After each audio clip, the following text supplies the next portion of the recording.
Olá, hoje a gente mergulha fundo num plano de aula aqui sobre zoologia.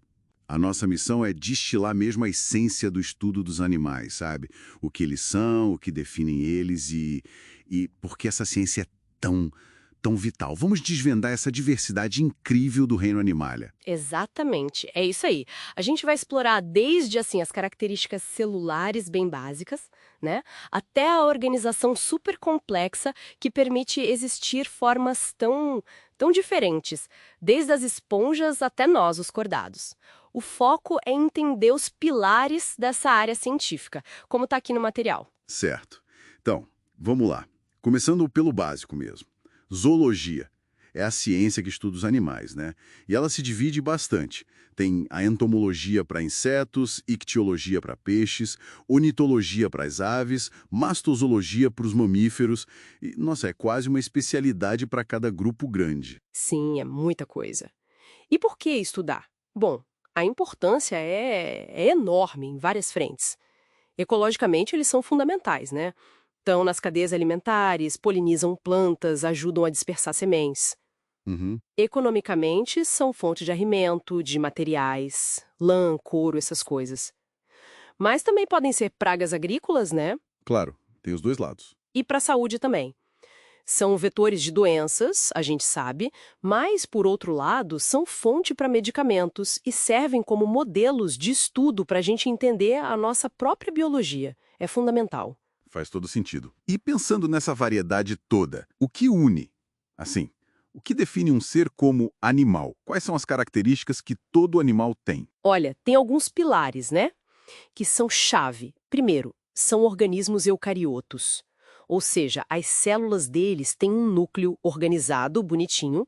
Segundo, são multicelulares. O corpo tem muitas células trabalhando juntas. Certo. E muito importante, nutricionalmente, são heterótrofos por ingestão. Eles precisam comer. Comer outros seres vivos ou matéria orgânica para tirar energia. Diferente das plantas que fazem fotossíntese, né? Entendi.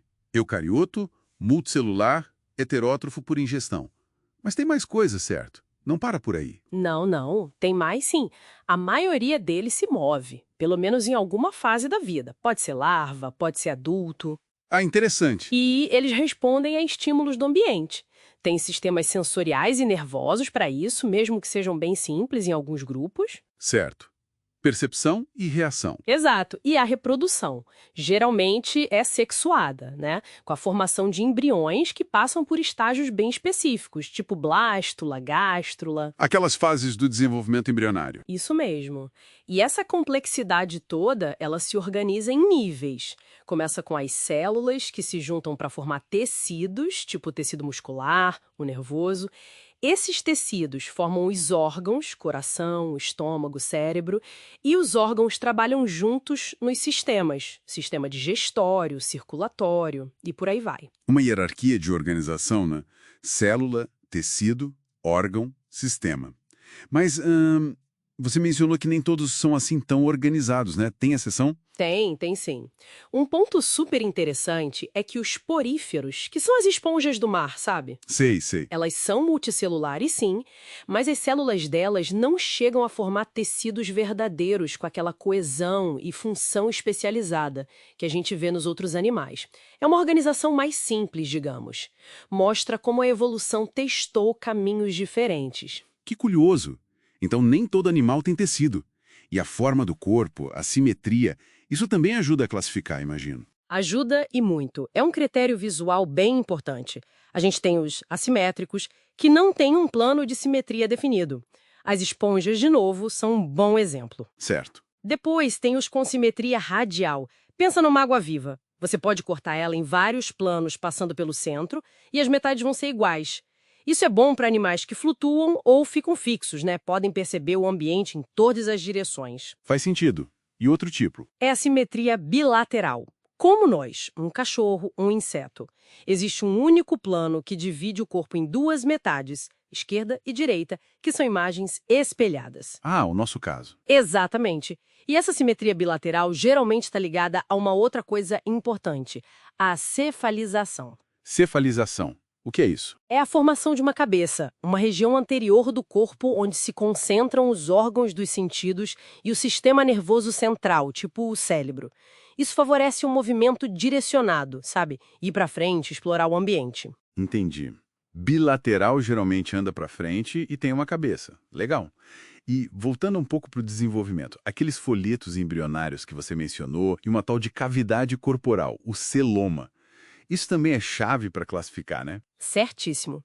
São características fundamentais para entender as relações evolutivas entre os grupos. Durante o desenvolvimento do embrião, formam-se camadas de células, os tais folhetos germinativos. Animais mais simples, como os quinidários, águas-vivas, corais, são diblásticos. Têm 2 folhetos, ectoderme e endoderme. Ok, 2. Já a grande maioria dos animais, incluindo a gente, é triblástica. Tem 3 folhetos, ectoderme, mesoderme e endoderme. Essa mesoderme extra permite formar estruturas mais complexas, como músculos mais elaborados, sistemas circulatórios. Entendi. 3 camadas dão mais possibilidades. E o tal do celoma? O celoma é uma cavidade corporal interna revestida pela mesoderme, onde ficam alojados os órgãos. A presença ou ausência e o tipo dessa cavidade também são super importantes. Tem os acelomados, que não têm essa cavidade, tipo as planárias.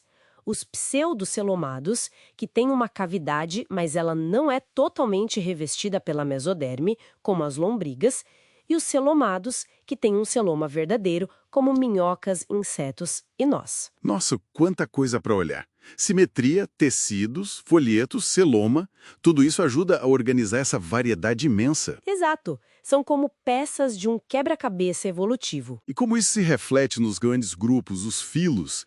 Dá para dar uns exemplos para a gente ter uma ideia dessa diversidade na prática? Claro. Vamos pegar alguns bem diferentes para ilustrar. Pensa no filo porífera, as esponjas. Como a gente falou, multicelulares, mas sem tecidos verdadeiros, assimétricas, bem na base da árvore animal, né?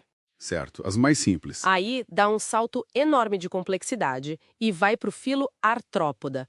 Insetos, aranhas, crustáceos, o grupo mais diverso do planeta. Eles têm simetria bilateral, corpo segmentado, um exoesqueleto rígido de quitina, apêndices articulados. Super complexos e adaptados a quase todo ambiente. O maior filo de todos, né? Disparado. E aí, para fechar, o nosso filo, Chordata. Peixes, anfíbios, répteis, aves, mamíferos.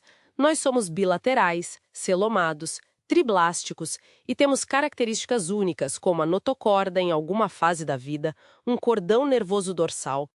3 exemplos que mostram bem o espectro, da esponja até nós. Exatamente, mostra a amplitude de formas de complexidade que a evolução gerou a partir daqueles princípios básicos que a gente discutiu. Uau, que viagem rápida, mas intensa pelo reino animal. Fica muito claro que a zoologia vai muito além de só catalogar bichos, né? É entender como a vida se organiza, como ela evoluiu para essa diversidade toda, com base em características compartilhadas e adaptações muito únicas. Precisamente. É desvendar a lógica por trás dessa variedade imensa. E isso, acho que leva a gente para uma reflexão final, né?